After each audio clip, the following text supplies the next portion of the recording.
नमस्कार दोस्तों, मैं शरण विश्नोई आप सभी का मिशन ज्ञान पर हार्दिक स्वागत और अभिनंदन करता हूं। देखिएगा मित्रों, आज हम बात करेंगे वाक्य अशुद्धियों के बारे के अंतर्गत। ठीक है, वाक्य के अंतर्गत जो अशुद्धियां होती है वो किस कारण होती है उस पर हम परिचर्चा करेंगे। प्रत्येक प्रतियोगिता परीक्षा में इसके बारे में प्रश्न पूछे जाते हैं और अच्छे खासे प्रश्न आते हैं। या तो आपको दे दिया जाता है, ऊपर कोई वाक्य देता है और कहता है कि इसमें किस प्रकार की अशुद्धि, कोई भी वाक्य आ जाता है और इसमें किस प्रकार की अशुद्धि है कारण पूछ लेता है। दूसरी बात होती है कि वाक्य अशुद्धि का कारण क्या होता है, जैसे पद क्रम संबंधी है या लिंग वचन काल कारक, किस दृष्टि से अशुद्धि है वाक्य के अंतर्गत। संधि समास उपसर्ग प्रत्यय या पुनरावर्ती शब्द या अनुपयुक्त शब्द संबंधी किस प्रकार की अशुद्धि होती है। वर्तनी संबंधी अशुद्धि है या जो भी, यानी व्याकरण की कोटियों के समान जो भी आपके व्याकरण के नियमों के अनुसार किसी भी प्रकार की इसमें अशुद्धियां हो सकती है, वो कारण पूछता है। दूसरा प्रश्न इसके अंतर्गत एक और बनता है कि आपको कह देगा निम्नलिखित में से कौन सा वाक्य शुद्ध है या कौन सा वाक्य अशुद्ध है। 4 विकल्प मिलेंगे, उसमें से आपको छांटना पड़ता है कौन सा वाक्य शुद्ध है या कौन सा वाक्य अशुद्ध है। ये इस प्रकार के कुछ प्रश्न पूछे जाते हैं उसमें से। तो हम बात करते हैं सबसे पहले वाक्य अशुद्धियां। तो किसे कहते हैं वाक्य अशुद्धियां? तो ध्यान रखना, वाक्य में व्याकरण से संबंधित किसी भी प्रकार की त्रुटियों का होना क्या कहलाता है? वाक्य अशुद्धि कहलाती है। यानी किसी भी प्रकार की गलती होती वाक्य में, वही क्या कहलाती है? वाक्य अशुद्धि कहलाती है। तो अब हम इसके अंतर्गत बात करते हैं, जैसे बात की हमने सबसे पहले कि वाक्य को सुव्यवस्थित और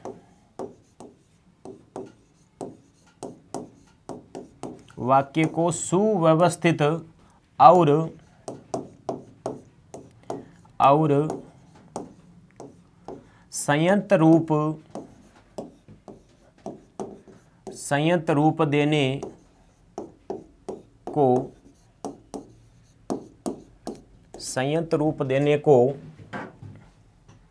को व्याकरण में पद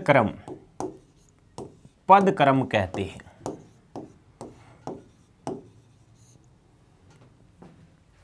पद क्रम कहते हैं। ठीक है, यानी वाक्य में सुव्यवस्थित, वाक्य को सुव्यवस्थित और संयत रूप देने को व्याकरण में क्या कहते हैं? पद क्रम कहते हैं। ठीक है, सबसे पहले हम बात करेंगे वाक्य में पद क्रम संबंधी अशुद्धियां क्या होती, किस प्रकार से होती है। जैसे देखो, सबसे पहले बात करते हैं हम पद क्रम की, यानी क्रम संबंधी वाक्य के अंतर्गत बात करते हैं। तो सबसे पहले क्या आता है? हिंदी के या कह सकते हैं हिंदी वाक्य के आरंभ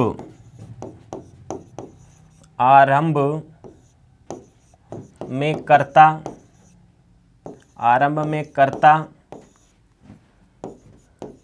मध्य में कर्म तथा उसके बाद क्रिया प्रयुक्त होती है। यानी कहने का मतलब है कि सबसे पहले आपको क्या मिलता है? कर्ता मिलता है मित्रों। क्या मिलता है? कर्ता मिलता है। उसके बाद में हमारे को क्या मिलेगा? कर्म मिलेगा। और उसके बाद में क्या मिलेगी? क्रिया मिलती है। क्या मिलता है? कर्ता, कर्म और क्रिया का रूप देखने को मिलता है। जैसे मैंने इसके अंतर्गत लिखा आपका, मोहन ने भोजन किया। क्या किया?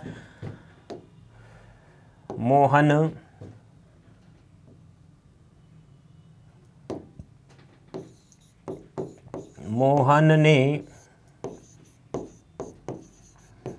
ने भोजन किया।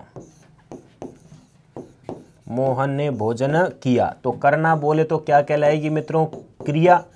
क्या किया? भोजन। भोजन बोले तो क्या कहलाएगा? कर्म। और किसने किया? मोहन। मोहन बोले तो क्या कहलाएगा? कर्ता।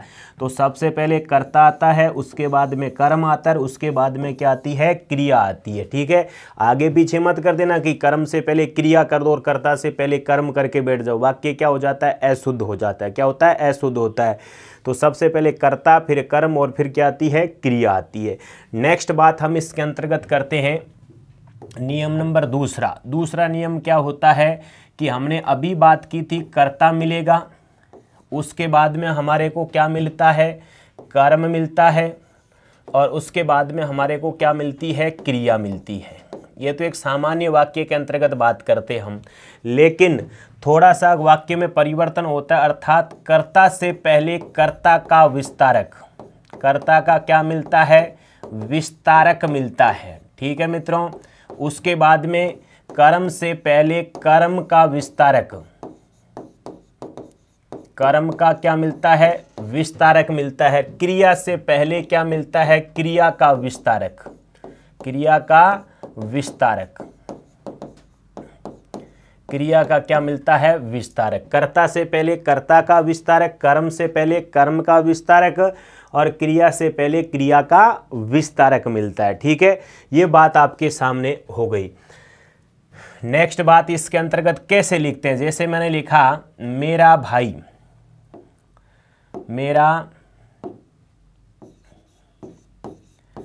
मेरा भाई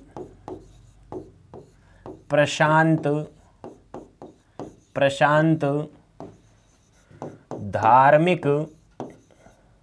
धार्मिक पुस्तकें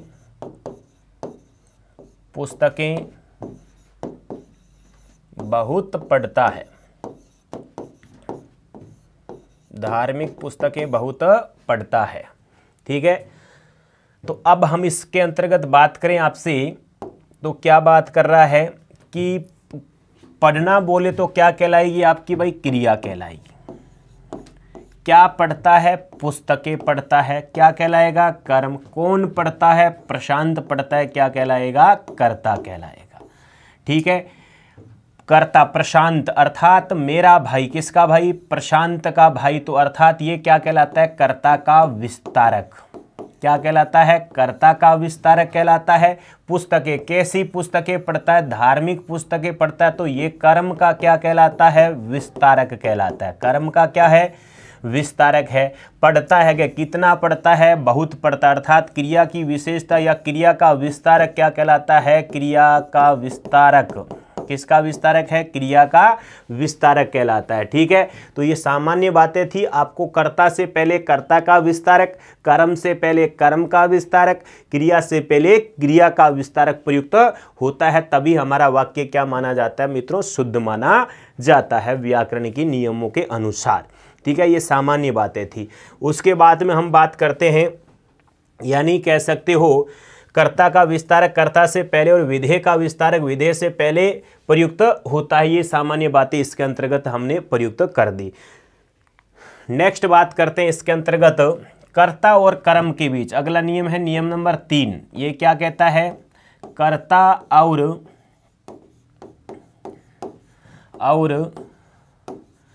कर्म के बीच कौन कौन से कारक प्रयुक्त होते हैं। देखो, मैंने पहले उदाहरण लिख रहा हूं, आपको बताना है कि ये उदाहरण सही है या गलत है। जैसे शब्द लिखा मैंने, मुरारी ने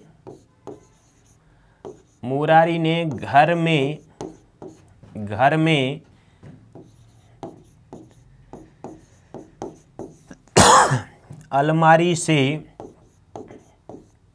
अलमारी से शाम के लिए हाथ से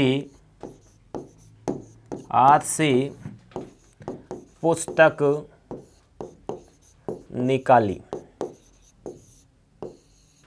हाथ से पुस्तक निकाली। मुरारी ने घर में अलमारी से शाम के लिए हाथ से पुस्तक निकाली।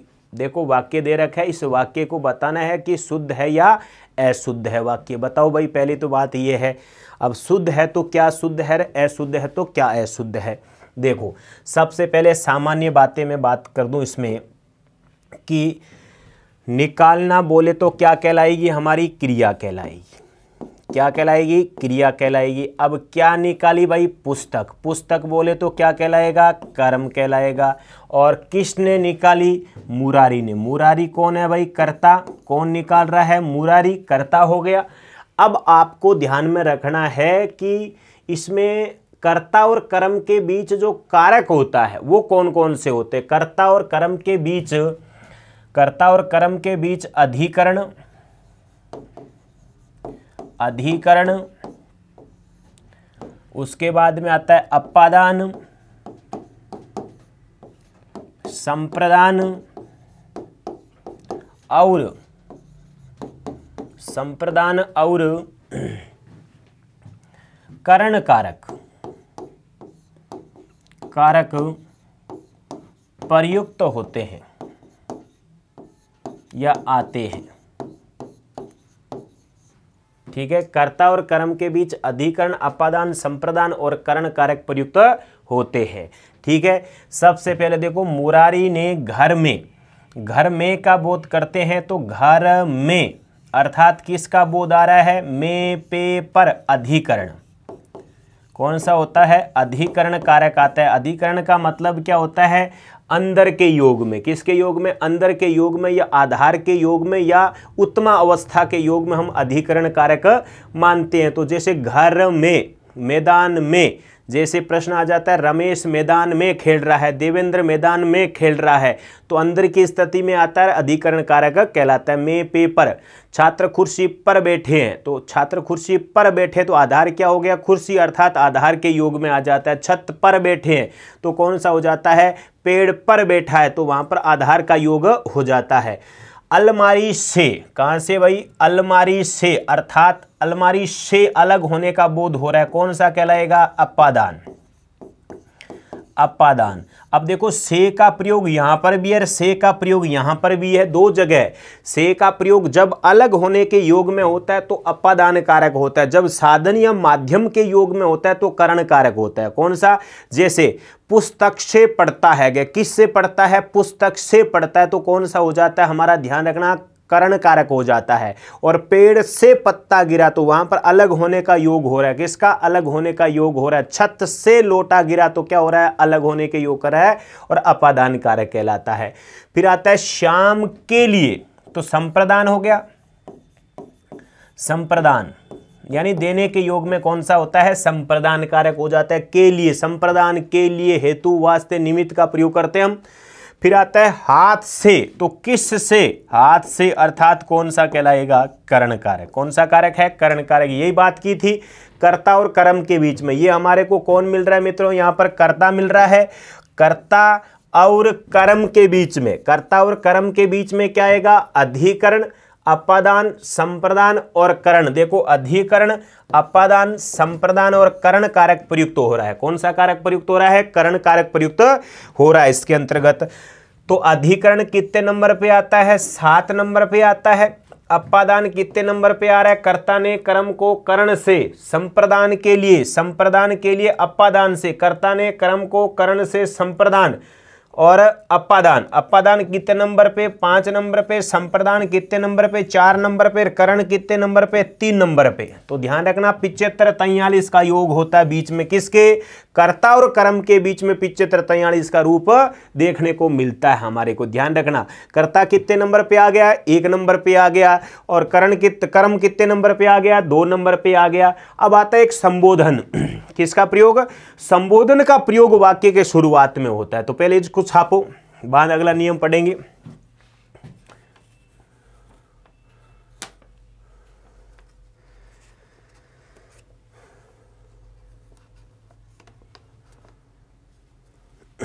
लिख लिया भाई।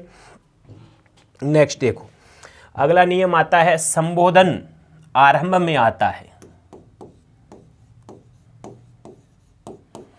संबोधन आरंभ में आता है।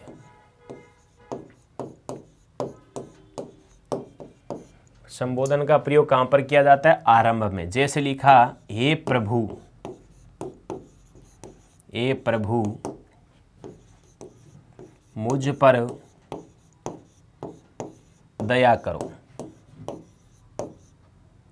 करे, हे प्रभु मुझ पर दया करे कहते हो ना, तो ध्यान रखना। अब ये नहीं आएगा तो अल्प विराम का भी प्रयोग कर देता है कभी कभार, तो ये किसका प्रयोग है, संबोधन। तो संबोधन का प्रयोग वाक्य के आरंभ में आता है। किस पर आता है, आरंभ में, शुरुआत के अंतर्गत प्रयोग किया जाता है। ठीक है, नेक्स्ट आ जाता है क्रिया विशेषण, अगला उदाहरण है नियम। क्रिया विशेषण, क्रिया विशेषण, क्रिया विशेषण से,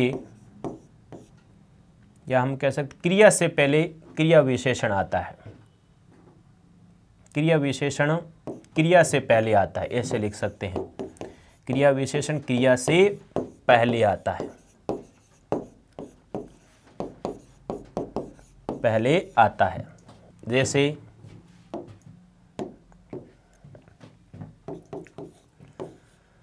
राम या सीता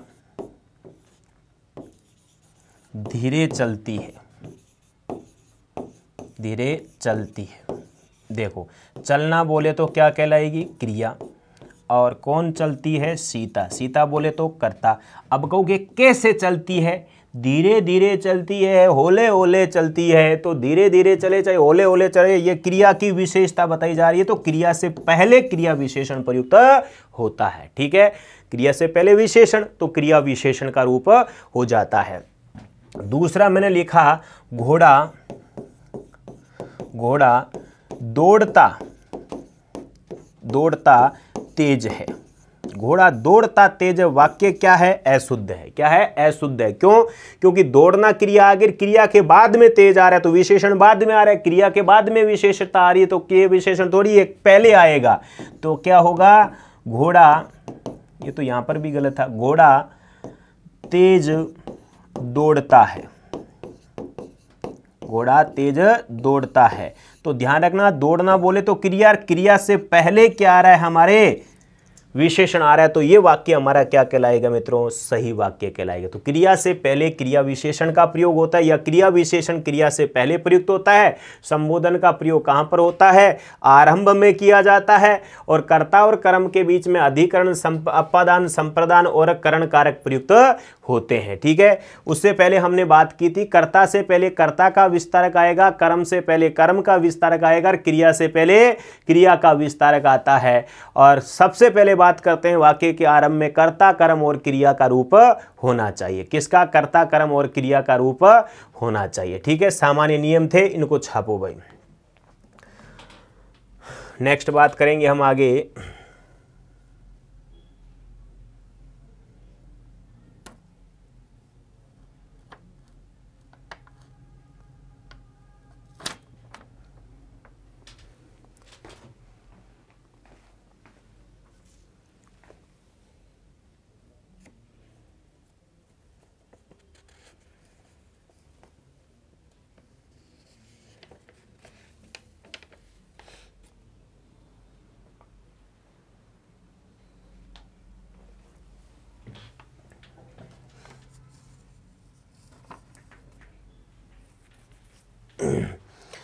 नेक्स्ट देखिएगा, बात करते हैं अगले नियम की।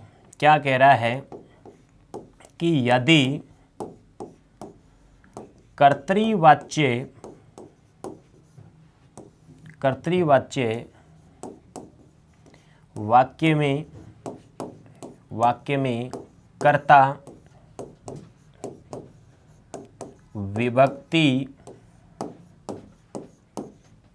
विभक्ति रहित हो तो उसकी क्रिया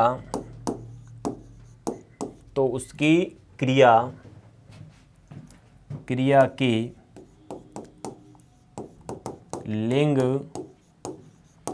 वचन और पुरुष, लिंग, वचन और पुरुष, कर्ता में लिंग, वचन और पुरुष, लिंग, वचन और पुरुष के अनुसार होंगे।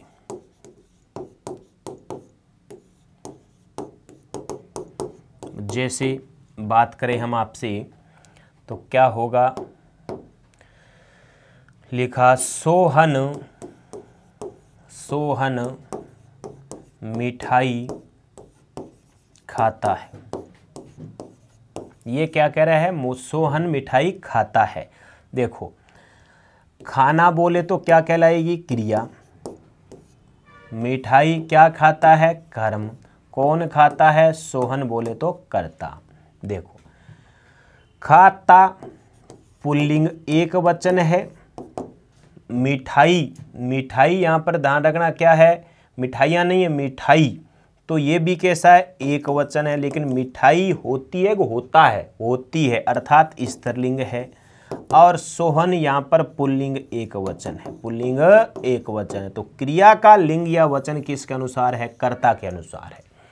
क्रिया का लिंग या वचन किसके अनुसार है, कर्ता के अनुसार है। तो वाच्य तो कौन सा कहलाएगा, कर्तरीवाच्य। क्रिया का लिंग या वचन यदि कर्ता के अनुसार होता है तो वाच्य कौन सा कहलाता है, कर्तरीवाच्य कहलाता है। दूसरी बात ये क्या कह रहा है कि लिंग या वचन पुरुष यानी कर्ता के लिंग या वचन के अनुसार होगा। किसका हम बात कर रहे हैं ना, क्रिया का लिंग या वचन किसके अनुसार होता है, कर्ता के अनुसार ही प्रयुक्त होता है। ठीक है, विशेषतः ध्यान रखना इसमें।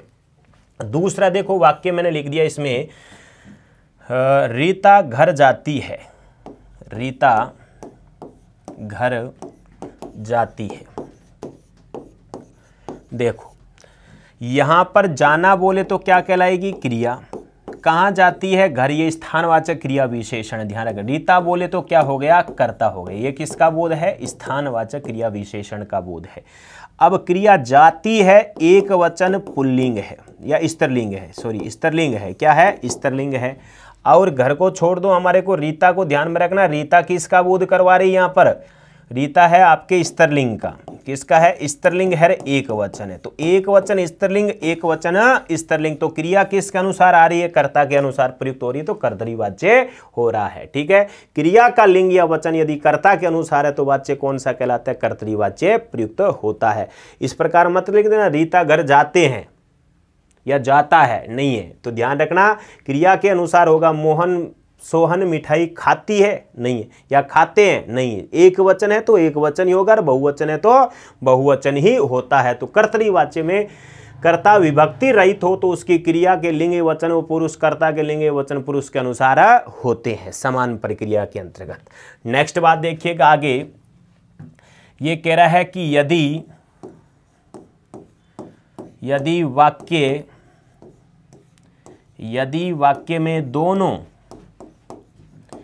वाक्य में दोनों लिंगों और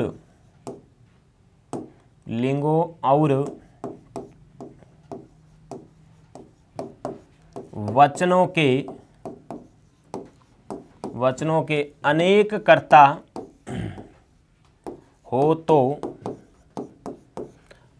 कर्ता हो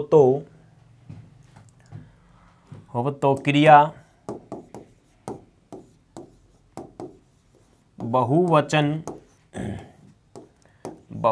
में होगी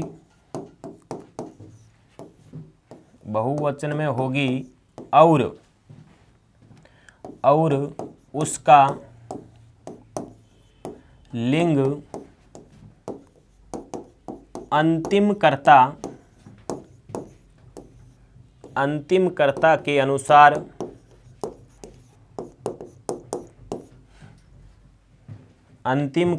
अनुसार होगा। जैसे उदाहरण लिखा हमने इसमें, एक लड़का, दो बूढ़े और अनेक लड़कियां आती है। देखो लड़कियां आती है, तो यहां पर ये क्या कह रहा है, अनेक लड़कियां कैसी है, आती है। तो आती हैं लिखा हुआ है नहीं है, आती है बहुवचन में होगी और लड़कियां अंतिम क्या क्रिया लिंग उसके समान आता है, अंतिम कर्ता के अनुसार आता है। तो अंतिम कर्ता क्या यहाँ पर लड़कियां है, तो लड़कियां स्त्रीलिंग है, तो ये भी कैसा है, स्त्रीलिंग है। आती हैं, ऊपर चंद्र बिंदु लगा रखा है, इसका मतलब क्या है, सॉरी अनुस्वार लगा रखा है, इसका मतलब क्या हो गया हमारा, बहुवचन का प्रयोग है। किसका है, बहुवचन का प्रयोग है। तो यदि वाक्य में दोनों लिंग यानी स्त्रीलिंग पुल्लिंग, देखो लड़का लिखा हुआ है, बूढ़ा लिखा हुआ है, तो इस पुल्लिंग पुल्लिंग है और लड़कियां कैसी होगी, स्त्रीलिंग होगी। तो अंतिम कर्ता के अनुसार क्रिया प्रयुक्त होती है। अंतिम कर्ता का जो लिंग होता है वही इसके क्रिया का लिंग होगा। अंतिम लड़कियां है तो यहाँ पर आती लिखा हुआ है, आता नहीं लिखा, आते नहीं लिखा हुआ है। बहुवचन में होगा तो ये हमने किस में प्रयुक्त कर दिया, बहुवचन में प्रयुक्त कर दिया। नेक्स्ट बात कर सकते हैं हम, एक बकरी, दो गायें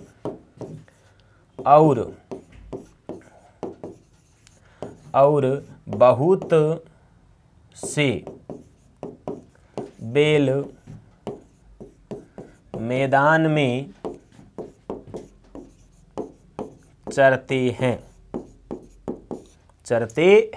देखो चरती है नहीं है, गाय आ जाता तो चरती हो जाता अंतिम। यहां पर कह रहा है बकरी स्त्रीलिंग है, गाय स्त्रीलिंग है, बेल क्या है, पुल्लिंग है। तो दोनों लिंगों के कर्ता आएंगे, दोनों लिंगों कर्ता आ जाता है तो अंतिम जो कर्ता होता है उसके अनुसार क्रिया आएगी। बहुत से अर्थात क्या हो गया, यहां पर बेल है तो चरते अर्थात पुल्लिंग है, और यहां पर बहुवचन का प्रयोग है कि बहुत से, तो ध्यान रख लेना इसका अंतिम कर्ता के अनुसार क्रिया बहुवचन में आती है। पुल्लिंग है तो पुल्लिंग आएगी, बहुवचन तो आएगी। यहां पर स्त्रीलिंग है तो स्त्रीलिंग आएगी, और आगे ये बहुवचन में है तो किस में हो जाता है, बहुवचन में प्रयुक्त हो जाती है। ये सामान्य नियम था इसका भाई, ठीक है। तो इसके अंतर्गत हमने 4-5 नियमों की बात की है। नेक्स्ट आगे नियमों की बात करेंगे, पहले इसको छाप लो। ऊपर इनके प्रयोग में बात करेंगे। ऊपर बाद में किसका प्रयोग होता है, स्थान के लिए किसका प्रयोग किया जाता है, सामान्य नियम है, लिखो भाई इसको।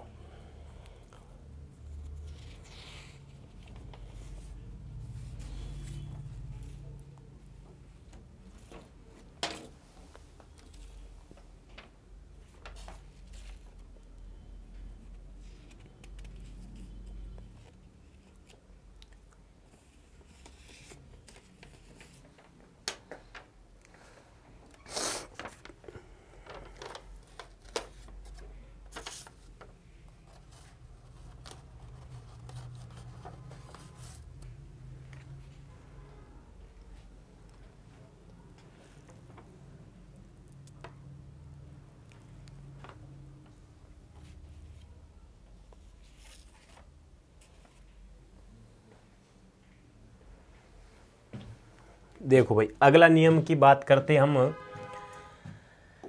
क्या कहता है कि प्रत्येक या किसी और कोई का प्रयोग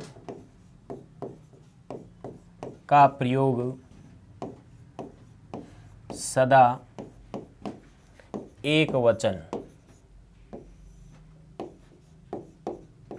एक वचन में होता है या प्रयुक्त होता है। प्रत्येक किसी कोई का प्रयोग सदैव एक वचन में प्रयुक्त होता है। जैसे मैंने लिखा, बहुवचन में करोगे तो अशुद्ध होता है। प्रत्येक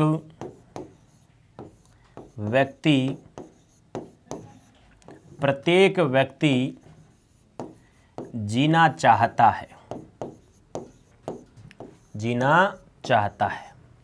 चाहते नहीं, प्रत्येक व्यक्ति जीना चाहते हैं नहीं, प्रत्येक व्यक्ति जीना चाहता है, चाहते नहीं, विशेषतः ध्यान रख लेना। नेक्स्ट आ जाता है, प्रत्येक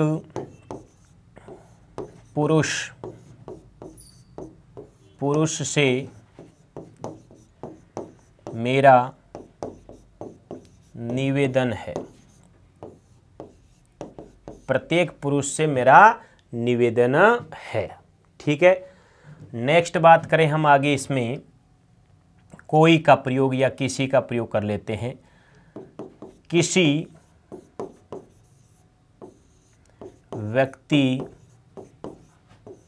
का वश नहीं चलता, वश नहीं चलता।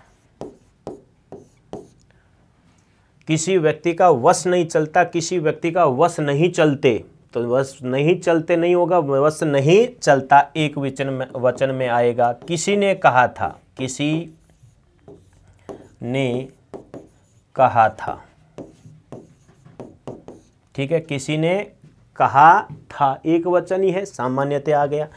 नेक्स्ट बात आ जाता है इसमें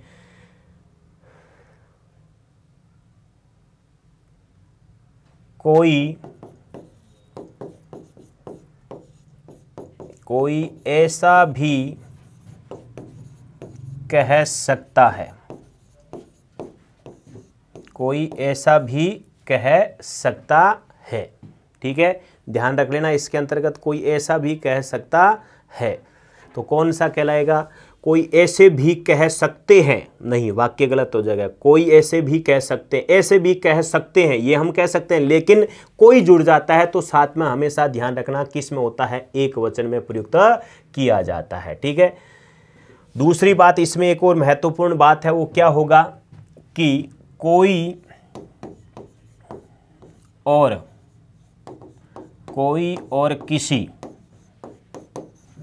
किसी के साथ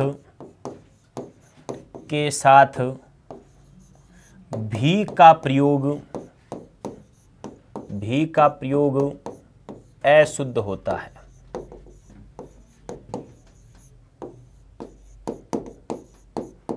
भी का प्रयोग अशुद्ध होता है। कोई और किसी के साथ में भी का प्रयोग क्या होता है? अशुद्ध होता है। जैसे आप कहते हैं कोई भी होगा तब वह काम चल जाएगा। कोई भी होगा तब वह काम चल जाएगा, नहीं, कोई होगा तब काम चल जाए। कोई भी होगा तो वाक्य में क्या हो जाता है? अशुद्धता का बोध हो जाता है, ठीक है। नेक्स्ट इसमें उदाहरण आता है, अगली लाइन पढ़ेंगे। जैसे कह दिया द्वारा का प्रयोग।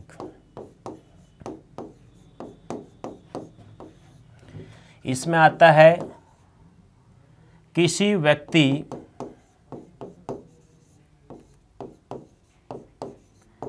व्यक्ति के माध्यम से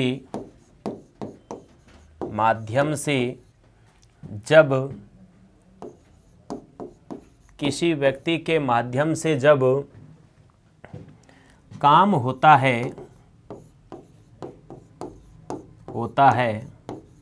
तब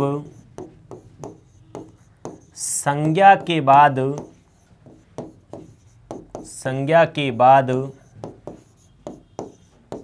द्वारा का प्रयोग होता है। द्वारा का प्रयोग होता है, ठीक है। कैसे बात करें हम? सुरेश के द्वारा, या सीधा ही कह सकते हैं सुरेश द्वारा यह कार्य संपन्न हुआ। तुलसी द्वारा कृत, तो तुलसी संज्ञा शब्द, संज्ञा के बाद में, तो जब किसी व्यक्ति के माध्यम से कोई काम होता है, ठीक है, तो वहां पर किसका प्रयोग किया जाता है? द्वारा का प्रयोग किया जाता है, ठीक है मित्रों। नेक्स्ट हम बात करते हैं आपके अगले नियम की बात करेंगे। छापो इसको भाई।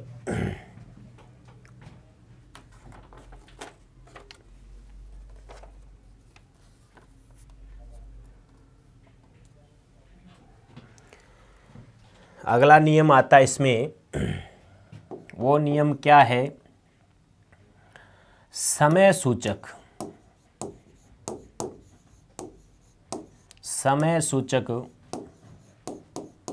शब्दों का प्रयोग।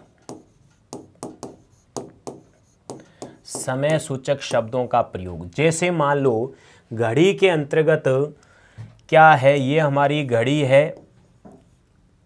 है और इसके अंतर्गत ये इधर 12 बज गए हैं, 1 2 3 6 9, ये रूप है इस प्रकार का। जैसे आपके इस प्रकार से ये बड़े वाला सुइया हो गया और ये छोटे वाला हो गया, ठीक है। ये इस प्रकार का रूप है, 3 के सामने ये। अब आपसे पूछे कि इस घड़ी के अंतर्गत कितने बजा हुआ है, तो बताओगे, क्या कहोगे आप? तो समस्या इस प्रकार की नहीं होती कि आप सामान्यतः बता देते हो। यदि यही छोटे वाली किधर आ जाए, 1 की तरफ आ जाए, किसकी तरफ आ जाए, 1 की तरफ आ जाए, 9 की तरफ, 8 की तरफ, किधर भी हो, तो आपको ध्यान में रखना है, ज़्यादा कुछ नहीं है। सीधा सा जब 1 बजी हुई हो तो वहाँ पर बजा शब्द का प्रयोग करना है, बजे का नहीं करना है। 2 आ जाए, 3 आ जाए, 4 आ जाए, 5 आ जाए, 6 आ जाए, तो वहाँ पर बजे शब्द का प्रयोग किया जाता है। 1 बजा है, 1 बजे है नहीं, 1 बजा है वाक्य सही है, 1 बजे है वाक्य अशुद्ध है, क्योंकि 1 एक वचन में है। 2 आते ही बहुवचन हो जाता है, बहुवचन होते ही बजे शब्द का प्रयोग किया जाता है। 9 बजे हैं, 9 बजा है नहीं, 9 बजे हैं, 10 बजे हैं, 15 बजे हैं, 16 बजे हैं, जितने भी बजे आपके, ठीक है, 24 बजे हैं, चाहे 36 बजे हैं, ठीक है, 36 बजती है क्या, नहीं। तो ध्यान रखना, सामान्य स्थिति में 1 के लिए किस शब्द का प्रयोग किया जाता है, बजा का प्रयोग किया जाता है। और जैसे बाकी संख्या आ जाती, जैसे 9 कर दिया तो 9 बजे है, ना कि 9 बजा है, ठीक है। 9 बजे और 9 बजा कर दिया तो तुम्हारा बज जाएगा बाजा। तो ध्यान रखना, बैंड भी बज जाएगा, बाजा क्या बजेगा। तो ये क्या हो जाता है, गलत का प्रयोग हो जाता है इसमें, ठीक है मित्रों। तो ये सामान्य चीज़ें इसके अंतर्गत हमने अध्ययन की है। नेक्स्ट अगला उदाहरण में बात करूं, इसमें नियम नंबर अगला है पर और ऊपर, पर और ऊपर का प्रयोग, ऊपर का प्रयोग, पर और ऊपर का प्रयोग कब होता है, कैसे होता है, इसकी बात करूं मैं आपसे। वो क्या है, पर का प्रयोग सामान्य ऊंचाई, सामान्य ऊंचाई,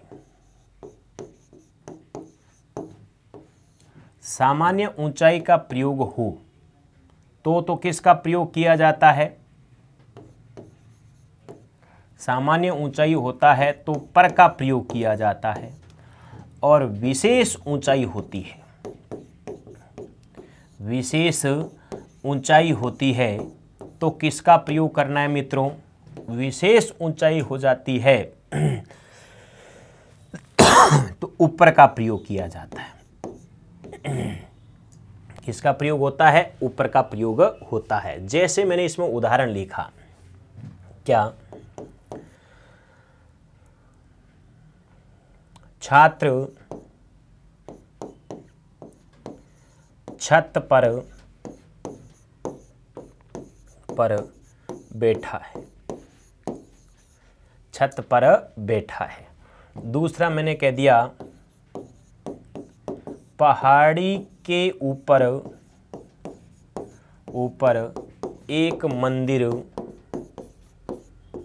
मंदिर बना है। तो ऊपर का प्रयोग और पर का प्रयोग समझ गए होंगे। छत के ऊपर बना है, छत सामान्य स्थिति होगी। पहाड़ी के ऊपर अर्थात वहां पर क्या है, विशेष ऊंचाई या ज्यादा ऊंचाई के लिए कह सकते हो, तो वहां पर किसका प्रयोग किया जाता है, ऊपर का प्रयोग किया जाता है। और सामान्य ऊंचाई हो जाती हम कह सकते हैं, जैसे कह दिया कुर्सी पर बैठा है, छत पर बैठा है, तो वहां पर कौन सा हो जाता है, पर का प्रयोग किया जाता है। ठीक है मित्रों। उसके बाद में हम एक बात और करेंगे वो बात करेंगे आपके किसकी, नियम आता है जैसे बाद और पीछे का। किसका बात करते हैं, बाद और पीछे का प्रयोग, बाद और पीछे का प्रयोग, बहुत सारे उदाहरणों पे भी हम चर्चा करेंगे मित्रों, उदाहरण भी निकालेंगे, नियम भी पढ़ेंगे, सभी चीज़ों पर परिचर्चा करेंगे, एक एक चीज़ों को लेकर साथ में चलेंगे। तब वाक्य अशुद्ध कब होते हैं, तब आप क्या करते हो, पहले नियम नहीं पढ़ते हो, सीधे उदाहरण निकालने की कोशिश करते हो, तो हमारी भैंस कुएं में चली जाती है, पता ही नहीं चलता, आता पता नहीं चलता। वाक्य अशुद्ध होने का कारण सबसे पहला ये होता है। दूसरी बात होती है, कुछ एग्जामों के अंतर्गत आपने देखा होगा कि पहले वाले टॉपिक नहीं दिए जाते हैं और सीधा दे देता है वाक्य अशुद्धि। क्या देता है, वाक्य अशुद्धि देता है। और संज्ञा सर्वनाम विशेषण यानी संज्ञा सर्वनाम विशेषण क्रिया अविकारी, या हम कह सकते हैं कि वर्णमाला वाला या वर्तनी शुद्धि वाले टॉपिक नहीं मिलते हमारे को, या समास में से या उपसर्ग में से ये टॉपिक नहीं मिलते, सीधा ही दे देता है कि वाक्य अशुद्धियाँ। तो वहाँ पर आपकी गति दुर्गति ऐसी होती है कि आप सीधा उदाहरणों को रटने की कोशिश करते हो, नहीं, वो टॉपिक पढ़ने पड़ते हैं, तभी जाके ये आपकी क्या होता है, कहते हैं व्याकरण का पूरा निचोड़ है। व्याकरण का पूरा निचोड़ माना जाता है किसको, वाक्य शुद्धि को माना जाता है। वाक्य शुद्ध तभी कहलाएंगे जब आपको सारे नियमों का अता पता होता है कि कहाँ से आया, कैसे आया, सब चीज़ों को आपको ध्यान में रखना मित्रों, ठीक है।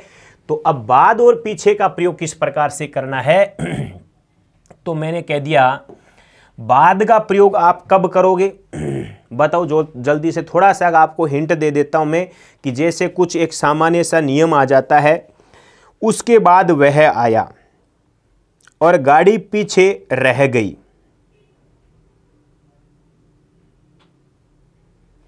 जैसे कह दिया मैं